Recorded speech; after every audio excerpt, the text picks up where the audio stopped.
అలా నమస్తే నా హాయ్ హాయ్. సో చాలా ఈగల్ గా వెయిట్ చేస్తున్న పారడైస్ టీజర్ అయితే వచ్చేసింది. అవును. ఎట్లా అనిపిస్తుంది? ఏంటి ఒక్క ఫోటోతో హెల్చలు. అవును. అట్లాంటిది ఆ టీజర్ లో ఆ తలకాయ ఊపిడే అదే నిజంగా అసలు నాని గారి ఈ యొక్క ట్రైలర్ లో మాత్రం ఒక రేంజ్ లో ఉందని చెప్పొచ్చు. నాని ఫ్యాన్స్ కి చాలా వరకు ఇప్పుడు ఇంత ముందుకు ఫ్యాన్ ఇండియా సినిమా తీయట్లేదు, వరల్డ్ వైజ్ గా ఒక మంచి సినిమా రావట్లేదు అని చెప్పేసి అన్నారు. ఇప్పుడు వస్తుంది తప్పకుండా. నిజంగా ఇప్పుడు వచ్చే ఈ యొక్క పారడైజ్ సినిమా మాత్రం ఇంటర్నేషనల్ లెవెల్లో అవార్డ్స్ తీసుకొస్తుంది. జాతీయ స్థాయిలో ఒక గొప్ప హీరోగా ఒక పేరు తీసుకొస్తుంది నాని సార్కి. తెలుగు సినిమా ఇండస్ట్రీలో ఒక రికార్డులో నెంబర్ 1 గా ఉండబోతుంది పారడైజ్ సినిమా.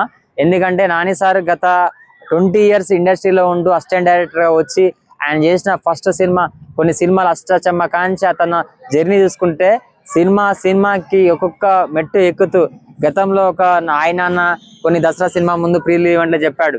సో ఫ్యాన్స్ కోసం నేను ఒక సాలిడ్ గోడ, పెద్ద కోటను అయితే కడుతున్నా. సో ఆ కోటని కూలగొట్టాలంటే ఎవరి తరం కాదని చెప్పేసి సో కొంతమందిని అప్పట్లో హీరోలతో పోల్స్ వచ్చారు. మంచి సినిమాలు అంటే ఇంటర్నేషనల్ సినిమా ఎప్పుడు తీస్తారని చెప్పేసి ఈ సినిమా తోటి ప్రూవ్ చేసుకున్నాడు. ఈ జడలు, ఆ గెటప్, ప్రతి ఒక్కటి కూడా కట్అవుట్, ప్రతిదీ టోటల్ గా ఒక మంచి సినిమా అయితే ఇది నాని సార్కి అని చెప్పొచ్చు. తెలుగు సినిమా ఇండస్ట్రీలో ఇప్పటి వరకు ఆయన చేసిన అన్ని సినిమాల్లోకి వెళ్ళా కూడా సో ఈ సినిమా ఒక రికార్డు, ఒక బెస్ట్ మెమరబుల్ జాతీయ అవార్డుతో పాటు మంచి అవార్డు తీసుకొస్తుంది. ఇందులో చేస్తున్న మంచి విలన్ పాత్ర మోహన్ బాబు గారు అయితే ఇలా అద్భుతంగా డైలాగ్స్ అయితే చాలా బాగుంది. ట్రైలర్ లో చూసాము. సో ఈ దేశం ఎవరిది అన్న డైలాగ్ కానీ ఆ లాస్ట్ లో ఆ బ్లేడ్లు పట్టుకున్న చుట్టుకొని ఇట్లా అన్ని పట్టుకొని ఇట్లా చేస్తుంటే మాత్రం అది చాలా ఫ్యాన్స్ కి ఒక ఫైరింగ్ లాగా అనిపించింది. ఆ బ్లామ్ బాస్ లో గానీ సంపూర్ణేష్ బాబులో ఇంకొకటి ఆయన చిన్న చిన్న పాత్రలు చేస్తున్నటువంటి సంపూర్ణేష్ బాబు కూడా చాలా సినిమాలు చేశాడు, కొన్ని హీరో పక్కకు చేశాడు, కానీ అంతగానం హైప్ రాలేదు. ఈ సినిమాకి అయితే ఖచ్చితంగా నేను చెప్తున్నా సంపూర్ణేష్ బాబు సార్కి ఖచ్చితంగా ఇది హైప్ అవుతుంది, మంచి నేమ్ వస్తుంది. నేను కూడా రామోజీ ఫిలిం సిటీలో సార్ ఎమ్మటి నేను 10 days అటు హైదరాబాద్ స్టాచ్యూ ఆఫ్ లో పెద్ద సెట్ చేశారు. ఆ సెట్ మొత్తం మనకు RFCలో హైదరాబాద్ స్టాచ్యూలో చేశారు. చాలా అంటే హార్డ్ వర్క్, ప్రతిదీ కూడా డెడికేషన్ తో చేశారు. మోహన్ బాబు సార్ తో విలనిజం చాలా, ఆయన చేసిన కొన్ని పాత్రల్లో మోహన్ బాబు చేసిన చాలా సినిమాలు ఉన్నాయి, చాలా పేరు తీసుకొచ్చాయి ఆయన. కానీ ఈ పారడైజ్ సినిమా కూడా మోహన్ బాబు సార్కి ప్రత్యేకమైనటువంటి పాత్ర చేశాడు ఇందులో. ఇది సినిమాకి హైప్ అని చెప్పొచ్చు. మోహన్ బాబు సార్ ఉన్నాడు.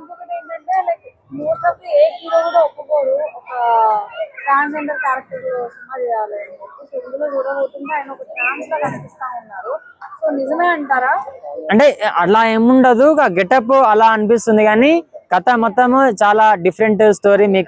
మనకు ట్రైలర్ లో మాత్రము అట్లా మనకు ఏం అనేది అలా ఏముండదు. టోటల్ డిఫరెంట్ స్టోరీ ఇది. ఒక వార్ మధ్యన ఒకటి మంచి ప్రజలకు సంబంధించినటువంటి ఒక 100 years, ఒక 200 years బ్యాక్ స్టోరీ ఇది. చాలా డైరెక్టర్ గారు చాలా అద్భుతంగా తీర్చిదిద్దుతున్నారు. సో శ్రీకాంత్ వదిలే సార్ చాలా కష్టపడి ఈ యొక్క ప్రాజెక్ట్ ని చాలా డెడికేటివ్ గా అసిస్టెంట్ డైరెక్టర్స్ కూడా ఇందులో యాక్టర్స్ ప్రతి ఒక్కటి చేస్తున్నారు. సో చాలా అయితే బాగుంది. ఆ టీం బాగుంది. నేను దగ్గరుండి అబ్జర్వేషన్ చేసి చూసిన ఆ సినిమా 10 days లో నేను లొకేషన్ లో దీన్ని పనిచేసినటువంటి ప్రతి ఒక్కరు, ఈచ్ అండ్ ఎవ్రీ వన్ చాలా అద్భుతంగా, టెక్నీషియన్స్, ప్రతి ఒక్క directors, assistant directors, co directors ప్రతి ఒక్కరు బాగా చేశారు.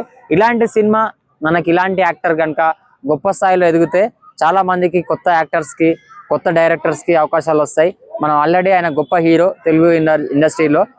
ఒకప్పుడు ప్రభాస్, మహేష్ బాబు ఆ ప్లేస్ లో నాని సార్ ఉంటాడు. ఇప్పుడు ఒక థర్డ్ ఇండస్ట్రీలో ప్రభాస్, మహేష్ బాబు, నాని, ఒక ఎన్టీఆర్, రామ్ చరణ్, అల్లు అర్జున్ ఎట్లనో ఈ 5-6 పేరిట్లలో తప్పకుండా న్యాచురల్ స్టార్ నాని.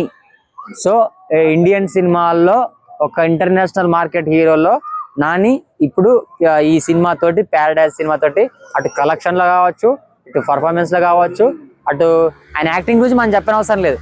కానీ ఫ్యాన్స్ ఏదైతే అనుకున్నారో అంతకు మించి డైరెక్టర్ శ్రీకాంత్ వదిలే గారు ట్రైలర్ లో చూపించారు. ఇందులో చేసిన ప్రతి ఒక్కరికి, KGF లో మదర్ గా చేసిన ఆమె కూడా చాలా గొప్ప పాత్ర. ఇంకో హీరోయిన్ కూడా ఇందులో బాగా చేశారు. చాలా చిన్న చిన్న కామెడియన్స్ వేరే వాళ్ళు కూడా విలన్స్ కూడా చేశారు. ప్రతిదీ కూడా చాలా బాగా చేస్తుంది. ప్రతి క్యారెక్టర్ దీన్ని బాగా చేశారు. సో మొత్తానికి నాని గారికి అయితే ఇది ఒక హైలైట్, ఒక ఆస్కార్ అవార్డు, జాతీయ అవార్డు, దాంతో పాటు ఒక మంచి కలెక్షన్, తెలుగు సినిమా ఇండస్ట్రీలో గుర్తుండిపోయే కలెక్షన్ రికార్డ్స్ ఈ సినిమా తప్పకుండా తీసుకొస్తుంది. నాని ఫ్యాన్స్ కి ఇంకా థియేటర్ లో రచ్చే రికార్డ్స్, బ్రేకే షేకే.